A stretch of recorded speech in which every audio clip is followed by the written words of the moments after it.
Audio clip number 67 انشاءاللہ عز و جل اس آڈیو کلپ میں قرآن پاک کی سورہ بقرہ کی آیت نمبر 193 سے 195 تک کی تلاوت، ترجمہ اور تفسیر صراط الجنان سنیں گے۔ بسم اللہ الرحمن الرحیم۔ ترجمہ: اللہ کے نام سے شروع جو نہایت مہربان رحمت والا ہے۔ وقاتلوهم حتى لا تكون فتنة ويكون الدين لله فإن انتهوا فلا عدوان إلا على الظالمين۔ ترجمہ: اور ان سے لڑتے رہو یہاں تک کہ کوئی فتنہ نہ رہے اور عبادت اللہ کے لیے ہو جائے، پھر اگر وہ باز آ جائیں تو صرف ظالموں پر سختی کی سزا باقی رہ جاتی ہے۔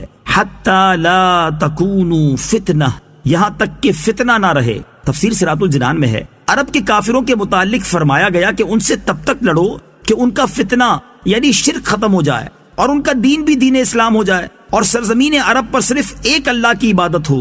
لہٰذا اگر وہ کفر و باطل پرستی سے باز آ جاتے ہیں تو پھر ان پر کوئی سختی نہیں کی جائے گی۔ الشهر الحرام بالشهر الحرام والحرمات قصاص فمن اعتدى عليكم فاعتدوا عليه بمثل ما اعتدى عليكم واتقوا الله واعلموا أن الله مع المتقين۔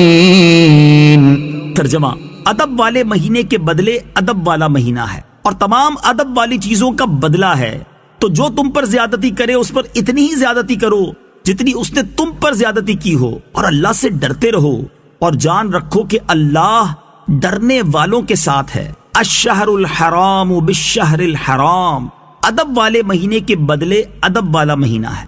تفسیر صراط الجنان میں ہے مسلمانوں کو چونکہ حرمت والے مہینوں میں لڑنا نہایت بھاری لگ رہا تھا، اس لیے ان کی مزید تسلی کے لیے اللہ تعالیٰ نے فرمایا یہ حرمت والے مہینے میں جنگ کی اجازت اللہ تعالیٰ کی طرف سے ہے، اور یہ اجازت کفار کی طرف سے حرمت پامال کرنے کی وجہ سے دی گئی ہے۔ انہوں نے تمہیں عمرہ کرنے اور مکہ مکرمہ میں داخل ہونے سے روکا، لہٰذا اب اگر تم ان سے لڑتے ہو اور ان کا خون بہاتے ہو تو یہ حرم اور ماہ حرام کی بے حرمتی نہیں ہوگی، کیونکہ یہ اللہ تعالیٰ کی طرف سے اجازت کے ساتھ ہوگا، اور یہ سب لڑائی اصل میں حرمتوں کا بدلہ ہوگا، یعنی کافروں کا حرمت والے مہینے میں فتنہ و فساد کرنا حرمتوں کو پامال کرنا ہے، اور تمہارا جواب دینا اصل میں حرمتوں کا بدلہ لینا ہے، نہ کہ حرمتوں کو پامال کرنا۔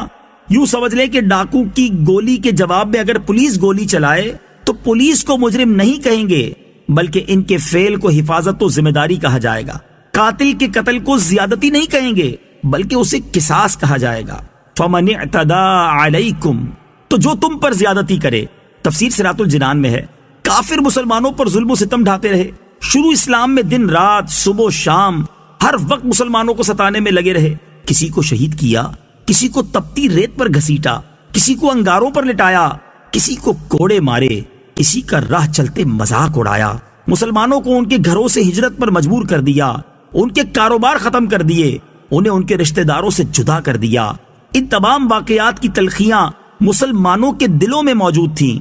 اب جبکہ مسلمانوں کو بدلہ لینے کا موقع مل رہا تھا تو اس بات کا امکان تھا کہ مسلمان بھی بدلہ لینے میں اپنے جذبہ انتقام کو بھرپور طریقے سے پورا کرتے اور بدلہ لینے میں حد سے بڑھ جاتے، لیکن اللہ تعالیٰ نے اس سے پہلے ہی مسلمانوں کو سمجھا دیا کہ تم پر جنہوں نے زیادتیاں کی ہیں تمہیں ان سے بدلہ لینے کا اختیار تو دیا جا رہا ہے، لیکن تم اتنا ہی بدلہ لے سکتے ہو جتنی انہوں نے تم پر زیادتی کی، اس سے زائد کی تمہیں ہرگز اجازت نہیں۔ لہٰذا بدلہ لینے میں بھی تقویٰ اور خوف خدا کو پیش نظر رکھو، اور یہ جان لو کہ اللہ تعالیٰ کا قرب اور معیت اسی کو نصیب ہوگی جو ہر حال میں تقویٰ اختیار کرے گا۔ وَأَنفِقُوا فِي سَبِيلِ اللَّهِ وَلَا تُلْقُوا بِأَيْدِيكُمْ إِلَى التَّهْلُكَةِ وَأَحْسِنُوا إِنَّ اللَّهَ يُحِبُّ الْمُحْسِنِينَ۔ ترجمہ: اور اللہ کی راہ میں خرچ کرو اور اپنے ہاتھوں خود کو ہلاکت میں نہ ڈالو اور نیکی کرو، بے شک اللہ نیکی کرنے والوں سے محبت فرماتا ہے۔ وَأَنفِقُوا فِي سَبِيلِ اللَّهِ، اور اللہ کی راہ میں خرچ کرو۔ تفسیر صراط الجنان میں ہے راہ خدا میں خرچ کرنے کا اصل حکم تو مال کے حوالے سے ہے، لیکن علامہ ساوی رحمت اللہ تعالی علیہ نے اس کے معنی کی مزید وسعت کو بیان کیا ہے۔ فرماتے ہیں کہ اس آیت کا مطلب یہ ہے کہ اللہ تعالیٰ کی فرما برداری اور اس کی رضا کے کاموں میں اپنے جان و مال کو صرف کرو، خواہ جہاد ہو یا رشتہ داروں سے حسن سلوک، یا اللہ تعالیٰ کے کمزور اور غریب بندوں کی مدد کی صورت میں ہو۔ وَلَا تُلْقُوا بِأَيْدِيكُمْ إِلَى التَّهْلُكَةِ، اور اپنے ہاتھوں خود کو ہلاکت میں نہ ڈالو۔